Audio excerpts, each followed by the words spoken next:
माजी राज्यमंत्री वसुधाताई देशमुख यांनी आपल्या प्रदीर्घ राजकीय आणि सामाजिक कारकिर्दीत केवळ सत्ताकारण न करता समाजकारणाचा वारसा खऱ्या अर्थाने जपला आहे। त्यांनी महिला सक्षमीकरण आणि ग्रामीण विकासासाठी केलेले कार्य कर्तृत्वाने वेगळी ओळख निर्माण केली आहे।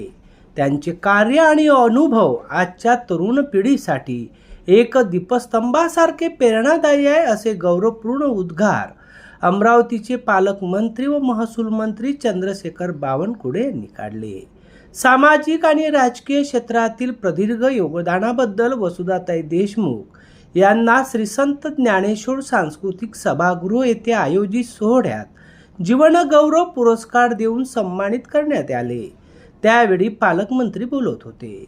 यावेळी या विचारपीठावर खासदार डॉक्टर अनिल बोंडे, खासदार बनवंत वानखडे, माजी मंत्री व आमदार जयंत पाटील, आमदार सोसुलबा खोडके, आमदार संजय खोडके, महापौर श्रीचंद तेजवानी, माजी मंत्री अनिल देशमुख, गटनेता विलास इंगोले, माजी नगराध्यक्ष रफिक शेठ यांच्यासह जिल्ह्यातील अनेक मान्यवर या कार्यक्रमाला उपस्थित होते।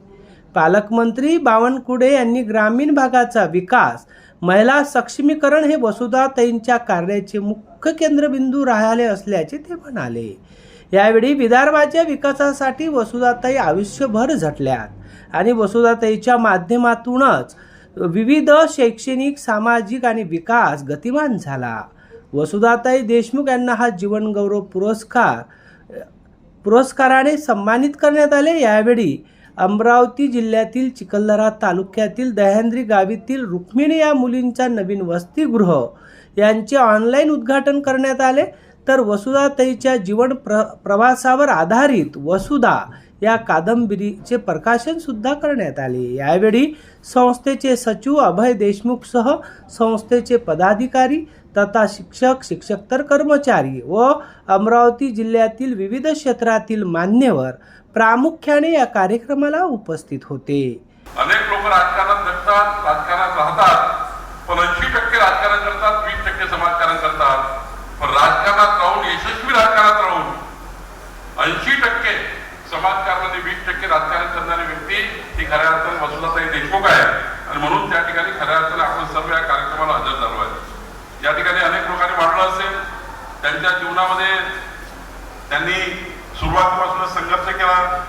त्यांनी महिला मंडळाचे अध्यक्ष म्हणून सामाजिक कार्याची सुरुवात असेल, जिल्हा परिषद सदस्य म्हणून असेल, आमदार म्हणून असेल, विधान परिषद मध्ये सदस्य म्हणून असेल, त्यांच्या जीवनामध्ये त्यांनी राज्यमंत्री म्हणून काम केलं असेल आणि अशा काळात काम केलं त्या काळामध्ये विकास हा दूर दूर होता।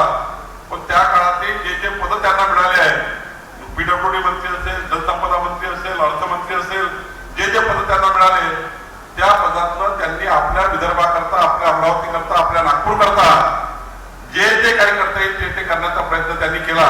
मुकुंद हिवराडे, अध्ययन समाचार लाईव्ह, अमरावती।